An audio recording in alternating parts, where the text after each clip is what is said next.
শপথ গ্রহণ ও মন্ত্রিসভা গঠনের আগেই শরিক জোটগুলোর চাপের মুখে আছে নরেন্দ্র মোদী। চাপের রাজনীতির সূচনা সেই বিপদের বন্ধু নীতিশ নাইডুর কাছ থেকেই। শরিক দল টিডিপি ও জনতা দল ইউনাইটেড শপথের আগেই মোদী সরকারের বিভিন্ন প্রকল্প পুনর্বিবেচনার জন্য দাবি জানিয়েছে।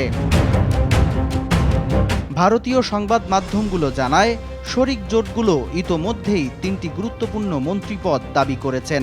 এছাড়াও মোদী সরকারের অগ্নিবীর প্রকল্প পুনর্বিবেচনার জন্য ও বিহারকে বিশেষ মর্যাদাপূর্ণ রাজ্য হিসেবে ঘোষণা দেয়া ছাড়াও আরও বেশ কিছু দাবি জানিয়েছে নীতিশ ও নাইডুর দল।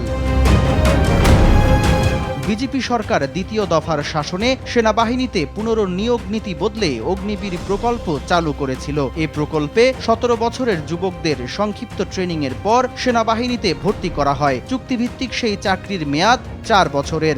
ওয়ালটন ফ্রিজ কিনে অনেকের মতো আপনিও হয়ে যেতে পারেন মিলেনিয়াল। সেরা পণ্যের সেরা অফার।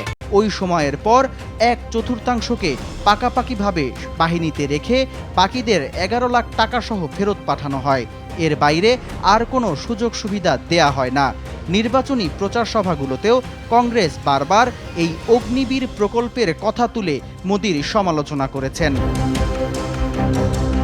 নতুন সরকারের শরিক জনতা দল ইউনাইটেডের মুখপাত্র কেসি ত্যাগী বৃহস্পতিবার বলেন, অগ্নিবীর প্রকল্প বিরূপ প্রতিক্রিয়া সৃষ্টি করেছে। তারা চান সরকার সেদিকে নজর দিক। শুধু অগ্নিবীর প্রকল্পই নয়, শরিকরা চায় অভিন্ন দেওয়ানি বিধি প্রণয়নের সিদ্ধান্ত গ্রহণের আগে মোদী সরকার সবার সঙ্গে যেন কথা বলে। জেডিইউ মুখপাত্র আরও বলেন, সরকারকে তারা নিঃশর্ত সমর্থন দিচ্ছেন। বিহারকে বিশেষ মর্যাদা দেওয়ার দাবি তাদের বহুদিনের, অথচ এখনো কেন্দ্র তা মানেনি। তারা চান অবিলম্বে সরকার সেই মর্যাদা দিক।